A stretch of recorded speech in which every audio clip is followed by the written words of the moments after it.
The morning sun filtered through the glass walls of Prestige Motors, casting shimmering reflections on the rows of gleaming cars inside. It was a typical day at the dealership, a place where luxury vehicles sat proudly under spotlights, their polished surfaces catching the eyes of anyone who walked in. The air buzzed with quiet energy as employees moved around, attending to customers or tidying up the showroom. Everything seemed normal until a young man stepped through the automatic doors. Marcus Johnson entered the dealership with a spring in his step. At just 17 years old, Marcus had dreams bigger than most people twice his age. Cars weren't just machines to him. They were works of art, marvels of engineering, and symbols of freedom.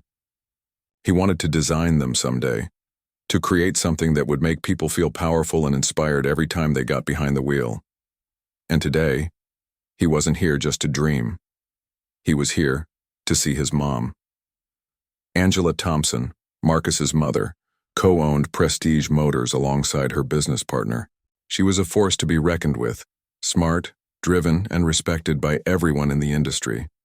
Today, she was meeting with potential investors who could help take the dealership to new heights. Marcus had decided to surprise her after school. He figured he'd hang out in the showroom for a bit, check out the latest models, and maybe even snap some pictures for inspiration. Dressed in a simple hoodie and jeans, Marcus looked like any other teenager you might pass on the street. But there was nothing ordinary about the way he carried himself. His eyes lit up as he wandered between the cars, taking in every detail. He stopped first at a sleek silver sports car, crouching down to examine its aerodynamic design. Then he moved to a luxurious SUV, running his fingers lightly over the smooth leather seats. Every feature fascinated him: the curves, the colors, the technology embedded in each vehicle. Unbeknownst to Marcus, someone else was watching him too. Greg, one of the newer employees, stood behind the counter, glancing over occasionally as Marcus explored the showroom. Greg had only been working at the dealership for 2 weeks, and he still felt unsure about how things operated. To him, Marcus didn't look like the usual customer. Most people who came into Prestige Motors wore suits or expensive outfits, exuding confidence and wealth. Marcus, on the other hand, looked casual, almost out of place among the high-end cars. Greg's mind began racing with questions. Why was this kid here? Was he lost? Or worse, was he planning something sneaky? Greg tried to shake off his doubts, telling himself not to jump to conclusions. Still, he couldn't ignore the nagging feeling in the back of his head. After all, it was his job to keep the dealership safe, right? If something went wrong, he'd be the one held responsible. So instead of approaching Marcus directly, Greg decided to observe him from afar. As Marcus continued exploring, completely unaware of the scrutiny he was under, Greg grew more uneasy. The teenager seemed genuinely interested in the cars, snapping photos with his phone and jotting notes in a small notebook. But to Greg, none of that mattered. All he saw was a young black man in a hoodie lingering near expensive vehicles. Without knowing anything about Marcus, or realizing that Angela Thompson's son often visited the dealership, Greg made a decision that would soon spiral into something far bigger than either of them anticipated. Little did Marcus know, his innocent visit to the showroom was about to take an unexpected turn. What started as a fun afternoon filled with curiosity and passion was about to become a lesson in prejudice, resilience, and ultimately, redemption. Greg couldn't shake the feeling that something wasn't right. As he watched Marcus move from one car to another, his unease grew stronger with each passing minute. To Greg, it didn't make sense why a teenager in a hoodie would be so interested in these expensive vehicles. He had seen plenty of customers before: wealthy businessmen, families looking for a luxury upgrade, even young professionals showing off their success. But none of them dressed like Marcus or acted quite the same way. Marcus, completely oblivious to Greg's growing suspicion, was lost in his own world. He paused by a bright red convertible, marveling at its design. "This is incredible," he muttered under his breath, snapping a photo of the dashboard. Then he crouched down to inspect the rims, imagining how he could improve their aerodynamics if given the chance. His notebook quickly filled with sketches and scribbled ideas. For Marcus, this wasn't just a casual visit. It was research for his future career. But to Greg, who only saw fragments of the picture, Marcus's actions seemed suspicious. Greg hesitated for a moment, debating what to do. On one hand, he didn't want to overreact. Maybe Marcus really was just a curious kid who loved cars, but on the other hand, what if he wasn't? What if Marcus was planning to damage one of the vehicles or steal something valuable? The thought made Greg's stomach churn. These cars cost hundreds of thousands of dollars, not to mention the reputation of the dealership itself. If anything happened, Greg knew he'd be blamed for not stepping in sooner. Finally, deciding it was better to err on the side of caution, Greg stepped closer to Marcus. "Hey, can I help you with something?" he asked, trying to sound friendly but firm. Marcus looked up, startled out of his thoughts.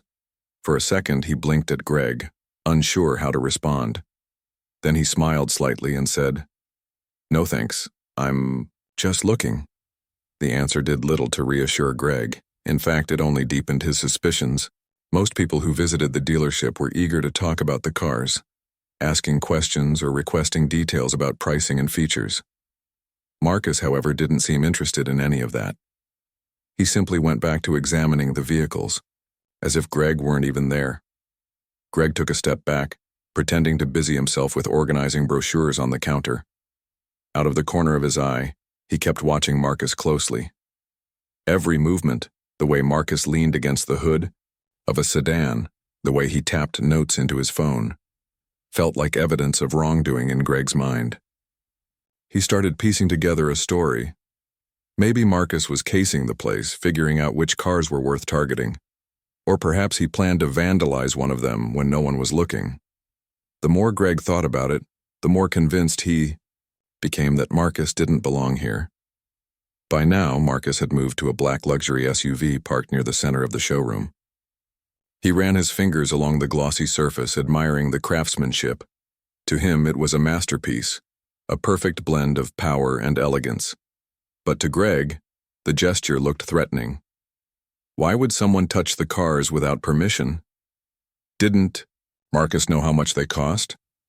Greg's heart began to race. He felt trapped between two choices: confront Marcus directly or call for backup. In the end, fear won out over reason. Greg slipped behind the counter and picked up the phone, dialing the dealership's private security team. Keeping his voice low so Marcus wouldn't overhear, Greg described the situation. "There's a guy in a hoodie hanging around the cars," he said, glancing nervously toward Marcus. "He says he's just looking, but I don't think he's a customer." On the other end of the line, the security team assured Greg they'd send officers right away. Hanging up, Greg exhaled deeply, feeling a mix of relief and guilt. Relief because he'd done what he thought was necessary to protect the dealership. Guilt because, deep down, he knew he might have jumped to conclusions too quickly. Still, he told himself it was better to be safe than sorry. After all, he didn't recognize Marcus, and he certainly didn't know that Angela Thompson's son often stopped by after school to explore the showroom. As Greg returned to his post, Marcus remained blissfully unaware of the storm brewing around him.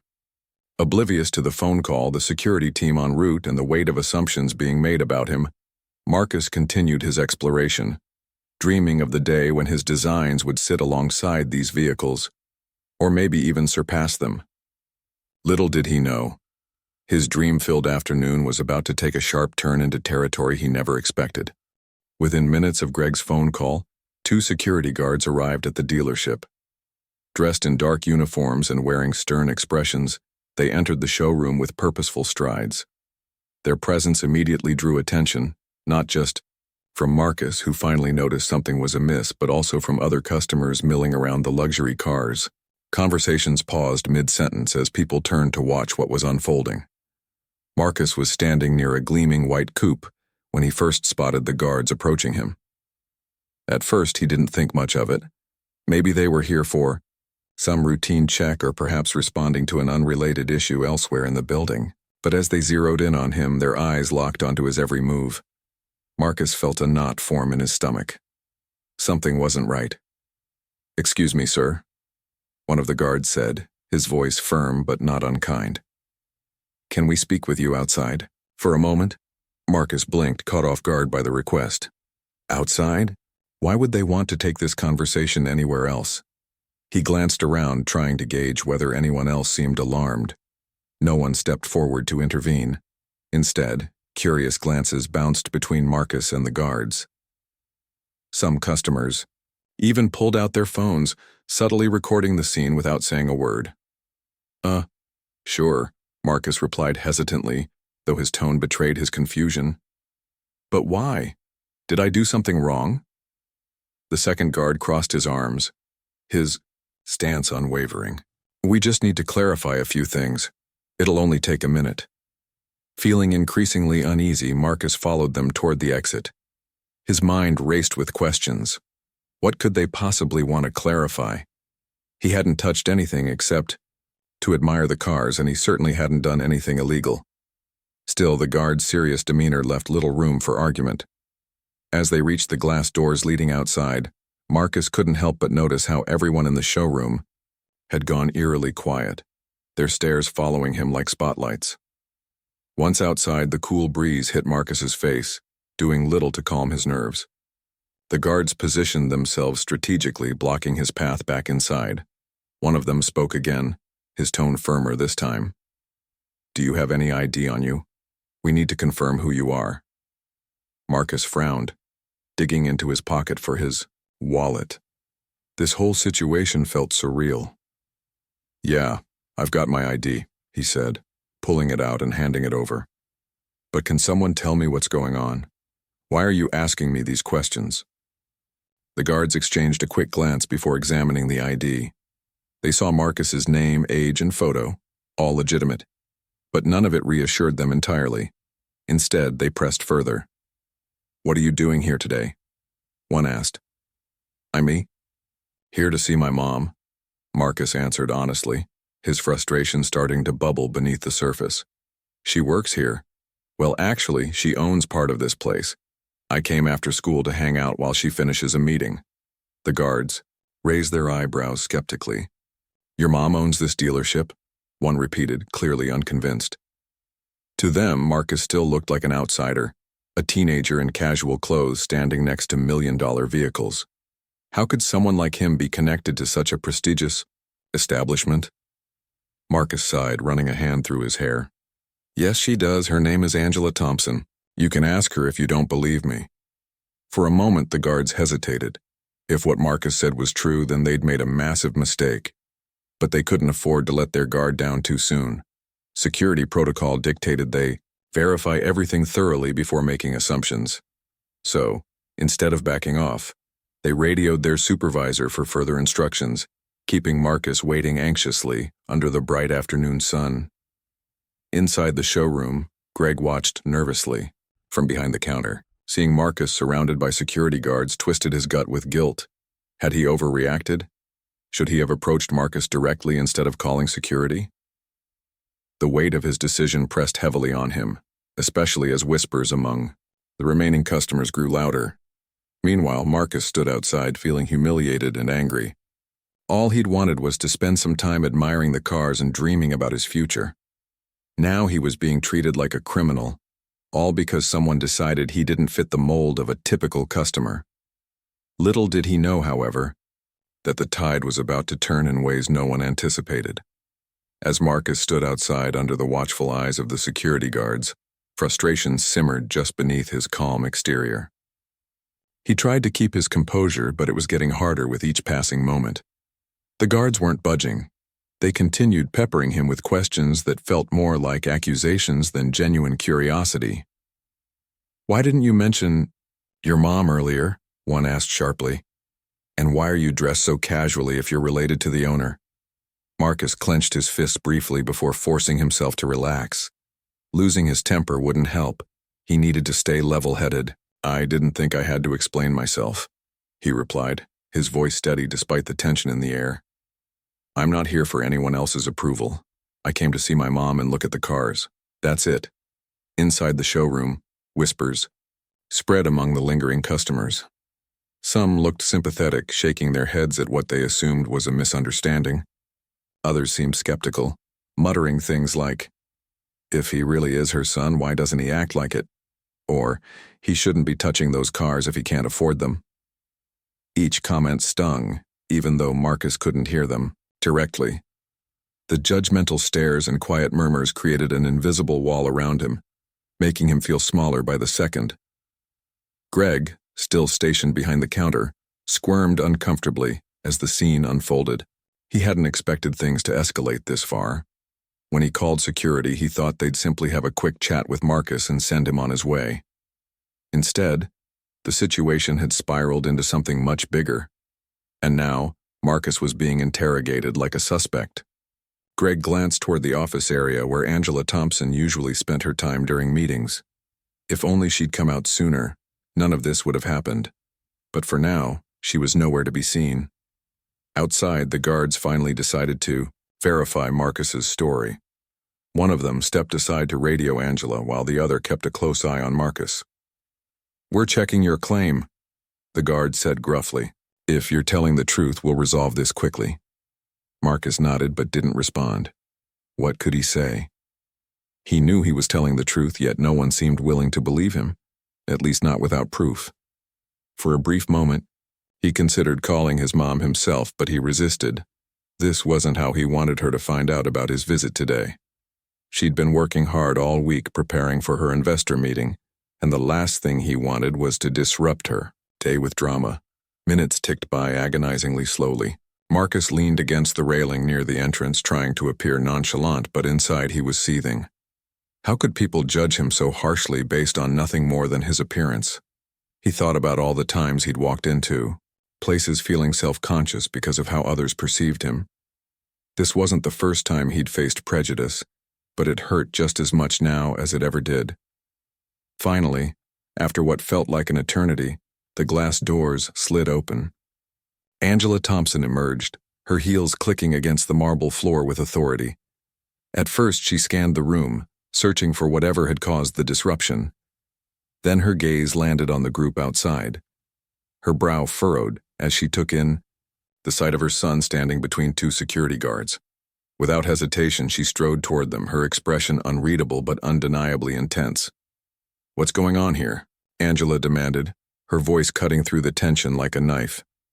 All eyes turned to her, customers, employees, even the guards, as she approached. Marcus looked up, relief washing over him the instant he saw her. "Mom," he began, but Angela held up a hand to silence him. One of the guards stepped forward nervously. "Ma'am, we were told there might be a suspicious individual in the showroom. We're just verifying his identity." Angela's sharp gaze shifted to Marcus, then back to the guards. "This suspicious individual happens to be my son," she said, her tone icy. "And unless you have a very good reason for detaining him, I suggest you step aside immediately." The guards exchanged uneasy glances before stepping back, clearly realizing their mistake. Marcus let out a breath he hadn't realized he'd been holding. As Angela wrapped an arm protectively around his shoulders, she turned to face the growing crowd of onlookers. "If anyone has a problem with my family being here," she announced firmly, "you can take it up with me." Her words hung in the air, silencing any lingering doubts or murmurs. Slowly, the crowd dispersed, leaving Marcus and Angela alone with the embarrassed guards and Greg, who had quietly slipped closer to observe the aftermath. Though the confrontation was over, its impact lingered. For Marcus, the experience left a bitter taste, one that would fuel both his anger and his determination to prove himself in a world quick to doubt him. And for Angela, it was a stark reminder of the work still needed to ensure everyone was treated fairly, regardless of appearances. Angela's sharp tone and commanding presence immediately shifted the atmosphere. The guards, who moments ago had been firm and unyielding, now stood awkwardly, their confidence crumbling under her piercing gaze. Marcus felt a mix of relief and indignation as he looked up at his mom. He was grateful she'd arrived to defuse the situation, but part of him wished he hadn't needed rescuing in the first place. "Mom," Marcus said quietly, trying to explain without sounding defensive. "I just came here to look at the cars. I wasn't doing anything wrong." Angela placed a comforting hand on his shoulder before turning back to the guards. "And yet, my son was treated like a criminal for no reason. she replied, her voice steady but laced with controlled anger. She then addressed the entire group, guards, employees, and lingering customers alike. This is my dealership. My family built this business from the ground up, and today someone decided that my son didn't belong here because of how he looks.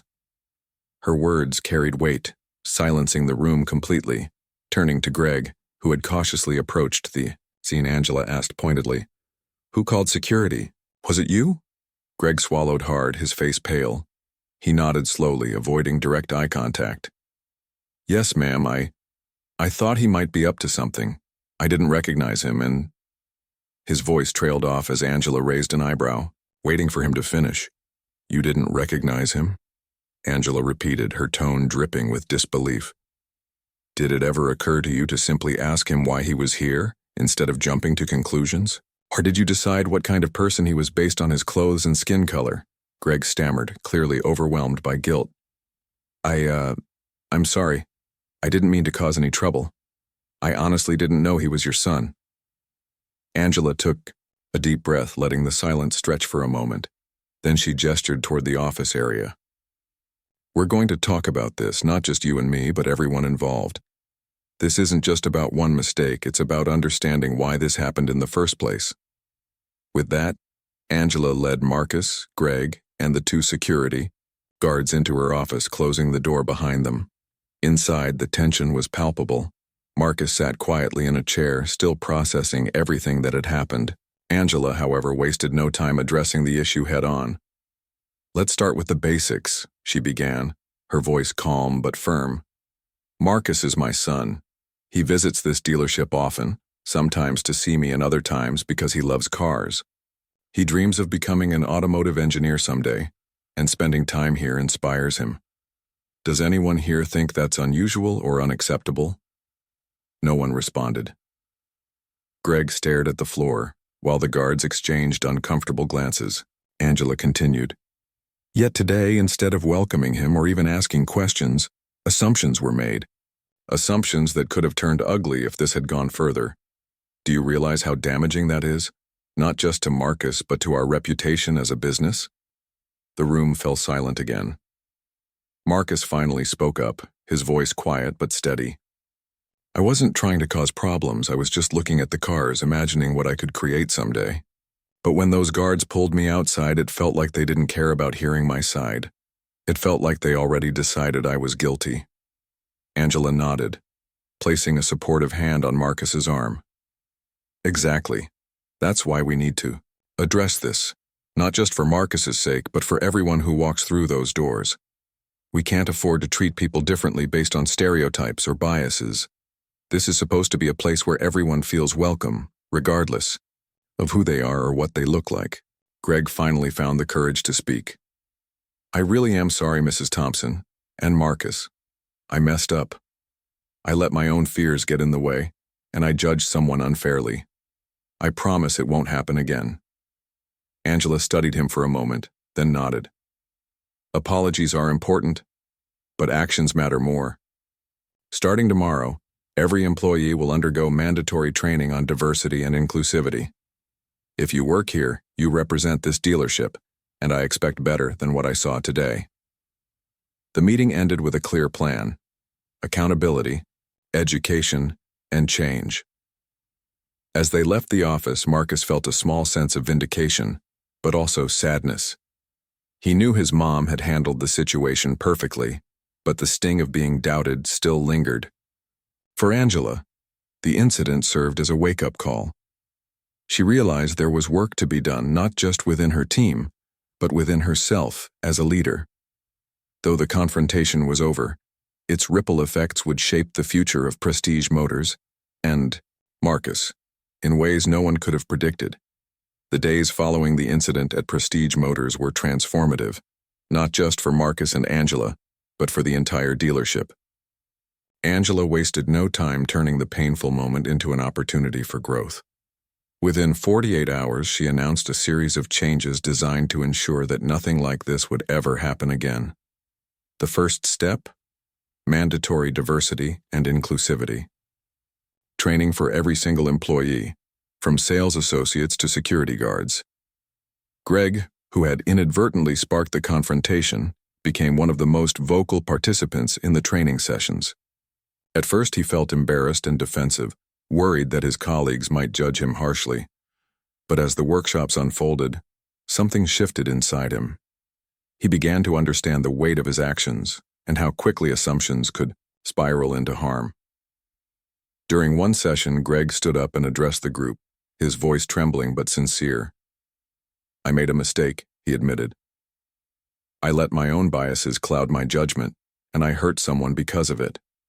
Marcus didn't deserve what happened to him, and I'll do everything I can to make sure it doesn't happen to anyone else." His honesty struck a chord with the team. Some employees nodded in agreement, while others shared their own experiences of being misjudged or excluded. For many, it was the first time they'd openly discussed these issues, and the conversations created a ripple effect throughout the workplace. People started seeing each other and themselves differently. They realized that fostering inclusivity wasn't just about avoiding mistakes. It was about actively creating a space where everyone felt valued. Meanwhile, Angela decided to take things a step further by revising the dealership's policies on customer interactions. She introduced a new rule. If any employee felt unsure about a visitor's intentions, they were required to approach them directly and politely ask how they could assist, rather than jumping to conclusions or calling security. This simple change aimed to humanize every interaction, ensuring that customers, whether regulars or newcomers, felt respected and welcomed.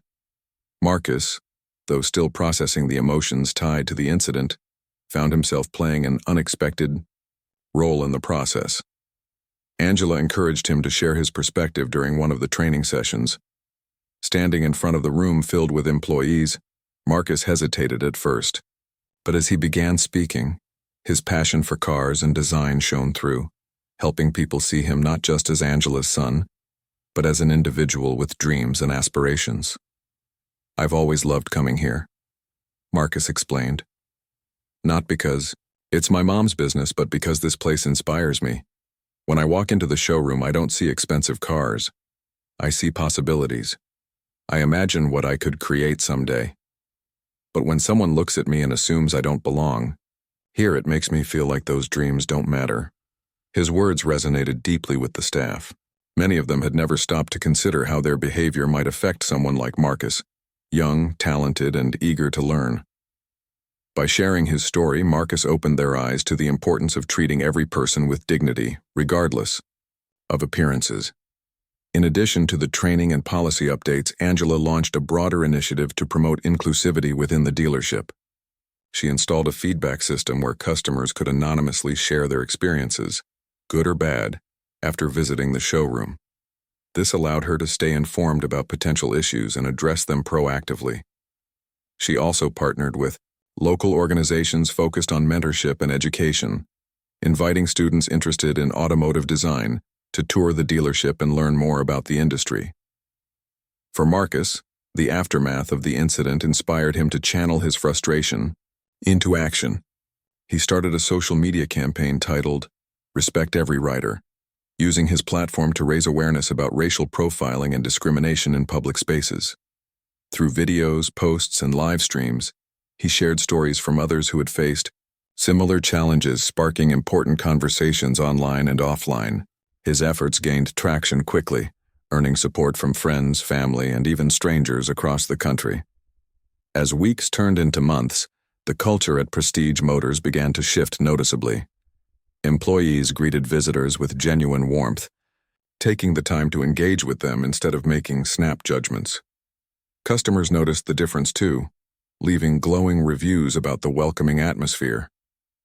Even Greg, once hesitant and unsure, emerged as a champion of inclusivity, leading discussions and mentoring newer hires on how to avoid bias in their work. Through it all, Angela remained proud, not only of her team's progress, but also of Marcus's resilience. What had started as a painful misunderstanding transformed into a POWI. Months after the incident at Prestige Motors, the dealership had become more than just a place to buy luxury cars. It was now known as a beacon of inclusivity and forward-thinking values.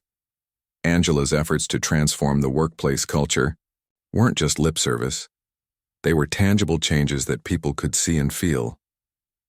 Customers from all walks of life began flocking to the showroom, drawn not only by the stunning vehicles, but also by the warm, respectful atmosphere.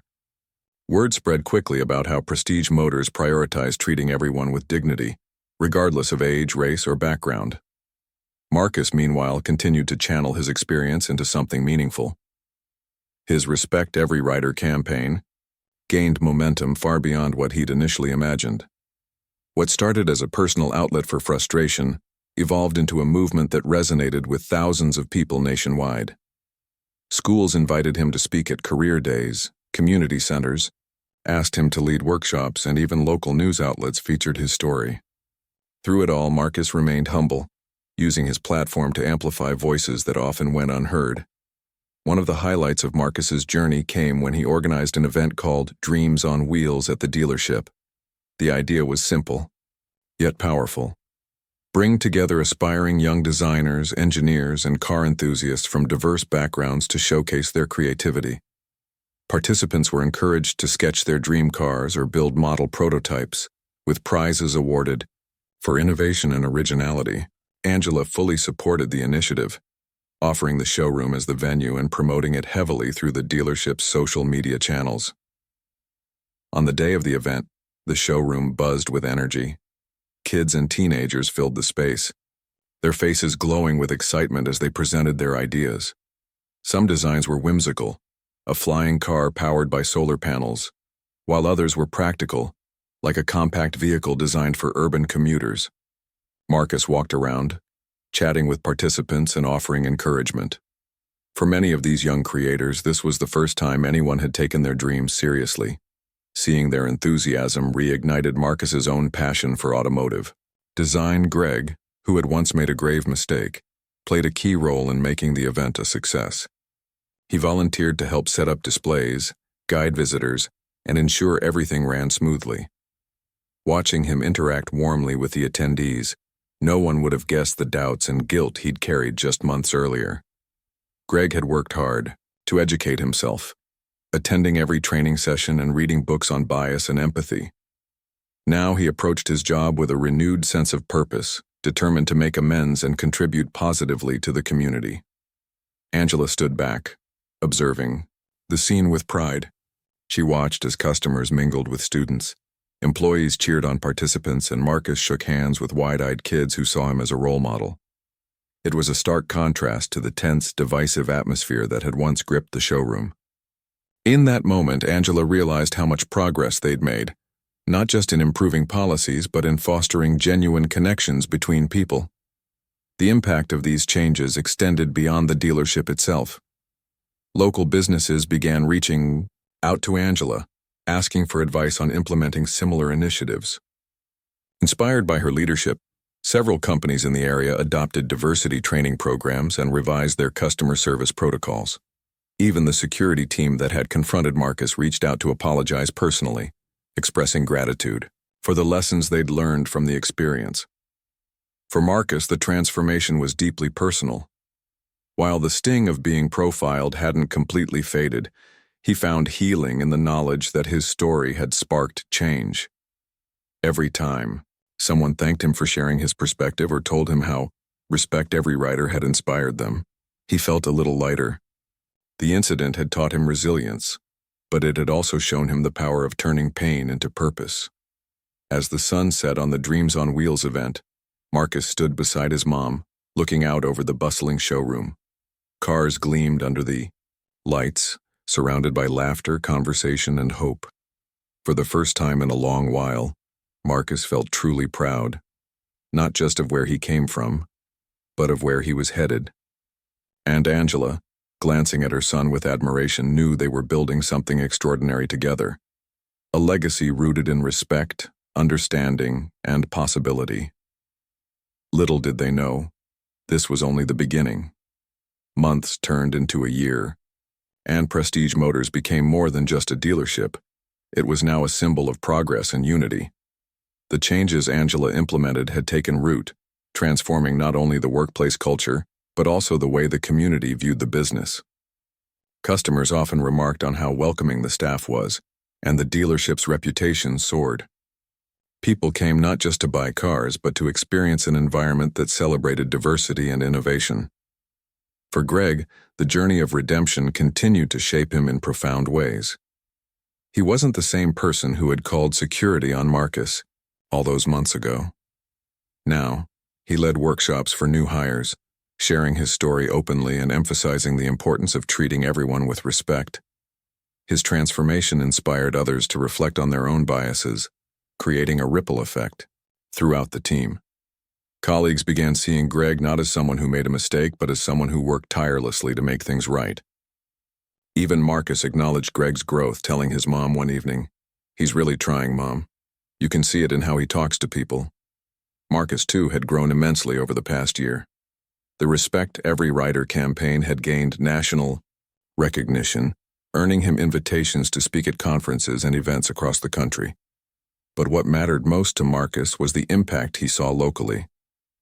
Young people from underrepresented communities started reaching out to him, asking for advice on pursuing careers in automotive design or engineering. He mentored several students, helping them navigate challenges and encouraging them to believe in their potential. One of his mentees even won second place in a regional STEM competition, crediting Marcus for inspiring her to keep going when she felt like giving up. The highlight of Marcus's achievements came when he unveiled his very first concept car, a sleek, eco-friendly hybrid designed entirely by him. It was showcased during a special event at Prestige Motors, drawing attention from industry professionals and media outlets alike. Standing beside his creation, Marcus delivered a heartfelt speech about perseverance, creativity, and breaking barriers. "This car represents more than just my dream," he said, his voice steady and proud. "It represents the idea that everyone deserves a chance to pursue their passions, no matter who they are or where they come from." Angela watched her son with tears in her eyes, overwhelmed by pride. She thought back to the day of the incident, the confusion, the anger, the pain, and marveled at how far they'd come. That difficult moment had forced her to confront uncomfortable truths about her business and herself. It pushed her to create a space where people like Marcus could thrive without fear of judgment. As she looked around the showroom filled with cheering employees, customers, and supporters, she realized they weren't just celebrating a car. They were celebrating resilience, growth, and hope. The dealership itself reflected this evolution. Angela commissioned a mural on one of the showroom walls, painted by local artists, depicting diverse figures working together to build a brighter future. Beneath the artwork, a plaque read, "At Prestige Motors, we believe in respecting every rider and honoring every dream." The message resonated deeply with everyone who walked through the doors. Even the security team underwent significant changes. They adopted a community-first approach, focusing on building trust rather than enforcing rigid rules. Officers attended regular training sessions on de-escalation techniques and cultural sensitivity, ensuring incidents like the one involving Marcus never happened again. When Marcus thanked them personally for their efforts, they expressed gratitude in return, saying his courage had taught them valuable lessons about fairness and humanity. As time went on, the legacy of that fateful day continued to inspire change far beyond the dealership. Local schools incorporated stories like Marcus's into their curriculums, teaching students about overcoming adversity and standing up against injustice. Other businesses followed Angela's lead, implementing similar initiatives to foster inclusivity and accountability.